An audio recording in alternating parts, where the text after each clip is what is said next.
Okay, Bismillah, Alhamdulillah, wa sallallahu wa sallam, wa barak ala Rasulillah wa alihi wa sahbihi ajma'een. Amma ba'd, Assalamu alaikum wa rahmatullahi wa barakatuh. Sorry for the delay, some technical issues. Alhamdulillah, tonight we are going to talk about 5 secrets of successful marriage or relationship. So inshallah, we would like to share with you the PowerPoint here about this topic. So the 5 keys for a successful marriage. So as you know, these days in this coronavirus, many issues all over the world, families, spouses are facing so many troubles in their relationship. I remember a few days ago, I read in Japan, some companies, they are providing rooms or apartments for the spouses to be separated, so they minimize the divorce rate. Imagine. And in some states here, they said, thanks God, most accidents are gone. No more accidents basically in the roads, but more calls from the spouses to the police departments. So a lot of issues going on. So that's why it's good. I believe it's a good time to talk about some keys, how to keep our relationship during the difficult time more, successful, so we minimize at least the trouble. So first, when we talk about that, we are not in room trainings, but usually we use different techniques in room trainings. But I may ask this question, I ask all the time: the only failure in our life is the failure to participate. If you are present, later on just participate by your thinking, by your writing, but whatever you can do. The only failure is the failure to participate. If you give 100% wherever you are, you will get in reward 100% as well. To get the most out of your learning now and on in any session that you're attended is you never ever say I know. Whenever you listen to anybody, you never say I know. Allah said, وَفَوْقَ كُلِّ ذِي عِلْمٍ عَلِيمٍ. Above even every knowledgeable person, there is more knowledgeable person than that. And he said, subhanahu wa ta'ala, to the Prophet sallallahu alaihi wasallam, وَقُلْ رَبِّ زِدْنِي عِلْمًا. He never asked for more money, never asked for anything, just for these. That's the command from Allah subhanahu wa ta'ala. وَقُلْ رَبِّ زِدْنِي عِلْمًا. So why people stay where they are? Why people stay where they are? What's the reason? Could be fear. That's the main answer. That's the real answer. And fear, usually, if I ask you, can you borrow me a pound of fear? I believe you have no idea what I'm talking about. You cannot take that. It's not tangible. It's not real. What is it? It's imaginary. That's what we have. That's what we create and get scared of, actually, in our subconsciousness. So fear, basically, it's not real. It's how this acronym, what does this acronym stands for. Look at it. Fear means false expectations appearing real, and that's most what the people they face.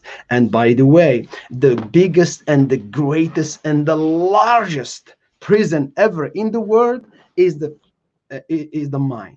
That's where people, they live in fear and they live in anxiety and worries about things. They may never come and they may never happen. So now we have to starve our fear and to starve our fear and to feed our faith. The Prophet ﷺ, in one of the beautiful hadith, when he came to the masjid and he saw a man among the Sahaba, his name Abu Umama radiallahu anhu, and he was really sad. The state how he was sitting, it tells you, because you may meet somebody, how are you, brother? How are you, sister? Say, I'm doing good, alhamdulillah, I'm doing great. But the body language doesn't tell. You could say that that's great, and you smile. You may change. When you change your physiology, you change your psychology. But the issue here, when the Prophet saw the person, he realized this person really is suffering of something emotional, something inside. And he told him, why are you sitting here at this time? It's not time to sit in the masjid, not prayer time. He said, Ya Rasulullah, ديون لزمتني أو هموم لزمتني وديون أثقلتني, means a lot of worries just stay with me over and over, and they have a lot of debts which is really heavy on my back. So he told him, should I teach you few words? If you say them, أذهب الله عنك ما تجد من الحزن ودفع الله عنك دينك, means Allah subhanahu wa ta'ala will help you to get out of this fear, out of this sadness, out of these worries, and will help you to pay to pay your debt. And he told him, yes, Ya Rasulullah. Then the Prophet ﷺ taught him this dua, beautiful dua. Everybody is supposed to memorize it and to say it. Allahumma inni a'udhu bika min al-hammi wal-hazan. Oh Allah, I seek refuge with you from worries and sadness. وأعوذ بك من العجز والكسل, and I seek refuge with you from laziness and powerless. وأعوذ بك من الجبن والبخل, I seek refuge with you also from cowardness and stinginess. وأعوذ بك من غلبة الدين وقهر الرجال, from the heaviness of death and also from the control of man.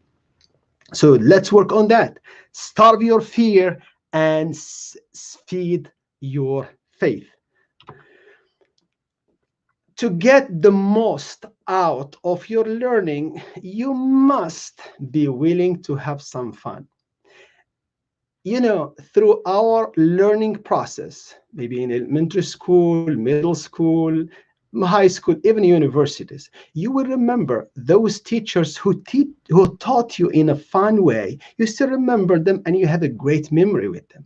While the person who is really stiff and really hard on you, man, you may remember him, but you remember him not maybe in the right way.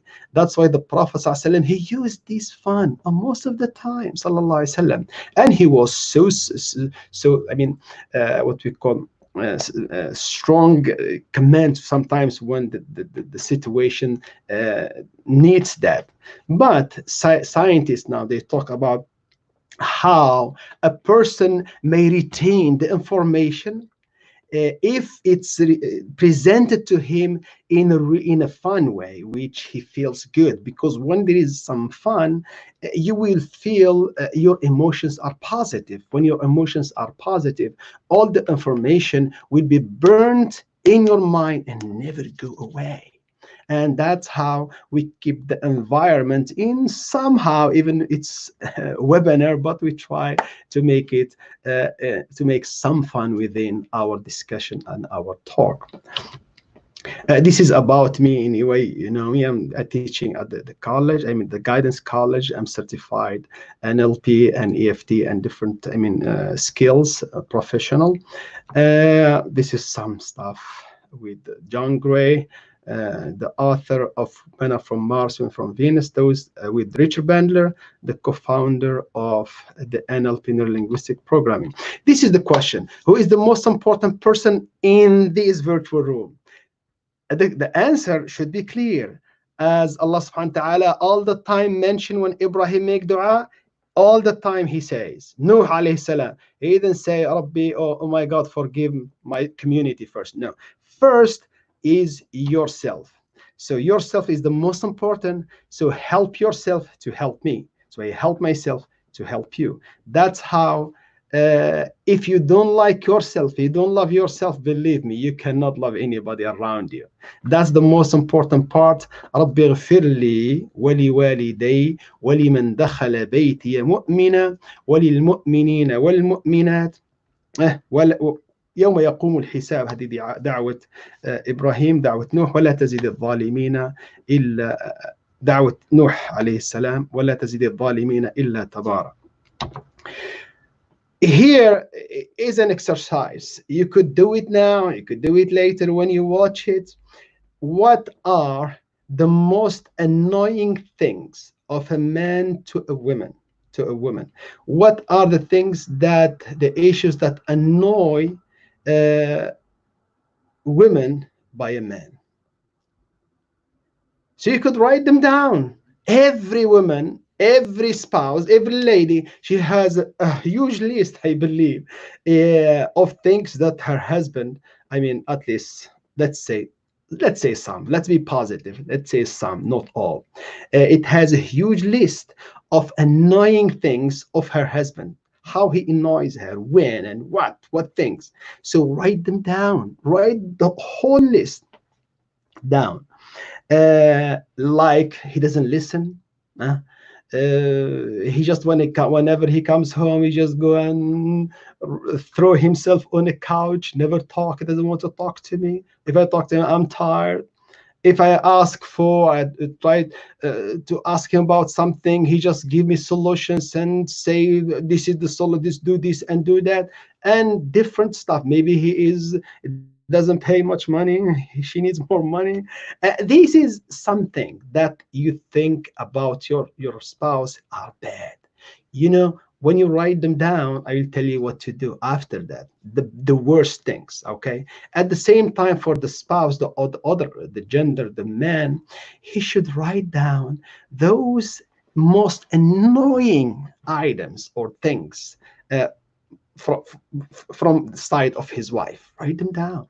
Write the whole list. I know mostly women, they write more because they love to write those stuff out, which is good.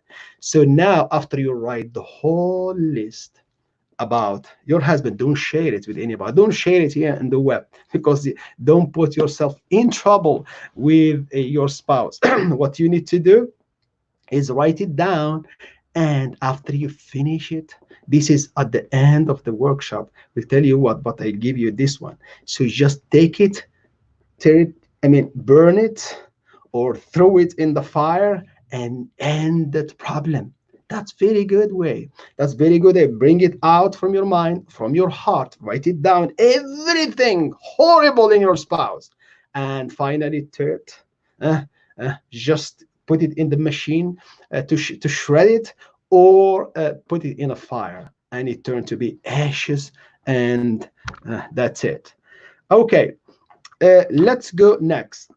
Right now, the best, what we call, characteristics of the ideal husband. If this is for a woman, if she is married, even non-married, you could write, what do you want in your spouse, how he looks like, how he feels like, how he dressed like, how he thinks like. I mean, write down the things which cover different senses, like the look, how he looks like, how he sounds like, how he feels like, how you feel like towards him, what do you want him to be like.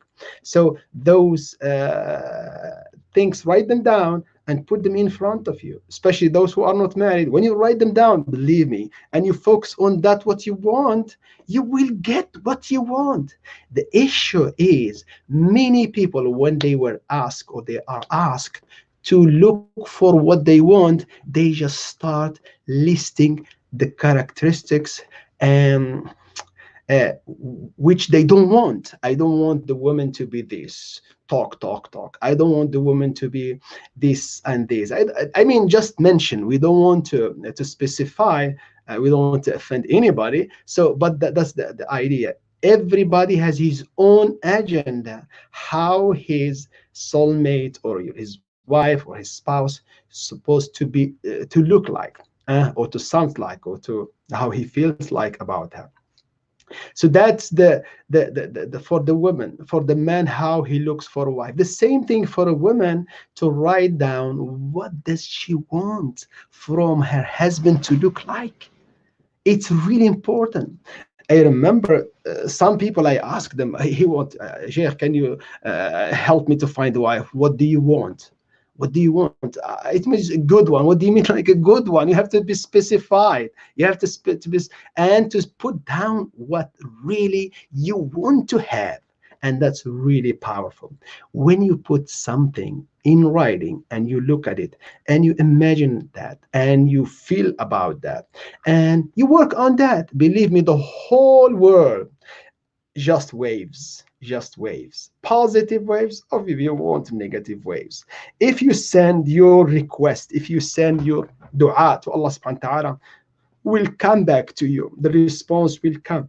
Allah subhanahu wa ta'ala يقول وقال ربكم ادعوني أستجب لكم. This called قانون التوكل, the law of reliance on Allah subhanahu wa ta'ala, قانون التوكل. Now they talk about the law of attraction. Whatever you give, you will receive. So make sure to find out and to look at the most important quality that you want to have from your spouse. Okay, so here we talk about 5 keys or 5 secrets of successful marriage or successful relationship. The first one, the first what we call sir or key, unleash your 5 inner powers. We'll talk today about these 5 inner power. So we have powers within us, and many times a person may not see what he has. Because of what? Because the negative people around him, they will just turn him down. You are nothing. You have nothing. You. They start programming ourselves from the early beginning, from the family, from the parents, from the family members, from the school, from the environment, from the community. Why? Allah subhanahu wa ta'ala, He talk about you. He talk about every person of us. Allah said في سورة التين والتين والزيتون وطور سينين وهذا البلد الأمين لقد خلقنا الإنسان في أحسن تقويم. Imagine Allah created us, everyone, in a perfect fashion, which means everything at the level of your mind, the level of your body, the level of your emotions, the level how you think, how you look like, how you sound like, everything is perfect. Plus, Allah subhanahu wa ta'ala, He said, taqweem. Not qawama, what we call shape, just taqweem. Taqweem ism fa'al, means you have that system within you that can redirect you to the right direction if you get wrong. You can have self-correction. You can have self-redirection. You direct yourself to the new or to the right position, to the right, to the right destination. So you're supposed to go to that. So we have these 5 inner powers. The most important is the power of intention. Power of intention, it's so powerful for sure. Remember, Allah's Messenger sallallahu alaihi wasallam, one of his best hadith, and Imam al-Bukhari, he put that one the first hadith. Even that book, the first book, Kitab al-Iman, is different. I mean, so he start with the Hayat Umar bin al-Khattab radiallahu anhu, Abu Abdullah, Umar bin al-Khattab, قال النبي صلى الله عليه وسلم إنما الأعمال بالنيات. Imagine الأعمال بالنية. What does mean? A lot of meanings in that. A lot of scholars, non-Muslim scholars, they wrote about that too. The Power of Intention, Wayne Dyer, very powerful book. النيات or intention, it's so powerful to determine the result of your actions. That's one. Also, the power of intention is so important to determine also the reward of your actions, because your intention has to be pure to Allah subhanahu wa ta'ala. That's one level. And the intention is the key for your determination, for your will, because if you don't have intention, you will never maybe have a will to do something. So that's why intention is so powerful, so important to start with that. Purify your intention. In one of the saying, intention, precedes actions, which is powerful. So really, so that's what we need. First, intention, the power of the belief in your Lord, then your self-esteem, the power of emotions and positive energy, and the power of imagination and the greatness and clarity of your goals, and the power of the family and community role model. Let's talk about the first. We mentioned that the power of pure intention, a law of intention, قانون النية, the law of tawakkul, reliance on Allah subhanahu wa ta'ala. النية الحسنة كفيلة بجلب المعجزات, means good intentions will bring you miracles. قل كل يعمل على شاكلته, say everyone acts upon his shakila.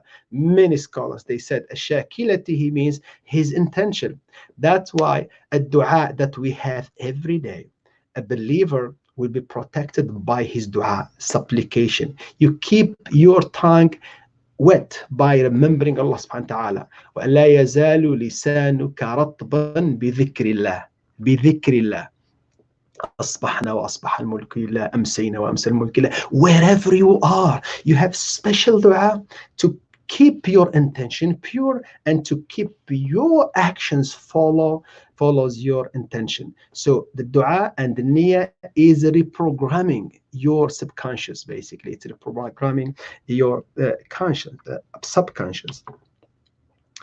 Don't give up. That's quwwatul iman, the power of belief in your Lord and your self-esteem. So the power in your look, the best, one of the best examples in the history is the example of Musa alayhi salam. Musa alayhi salam, he was a person basically of the oppressed community. But Allah subhanahu wa ta'ala decided to select him and to take him out of that community and to get him raised and developed in a really big and high ranked family, the family of the king in Aziz Misr, or the big guy in Egypt. So he was raised and well educated, well trained. He developed his own personality in a really great way. Beside, he is a prophet. Allah selected him, Allah chosen him.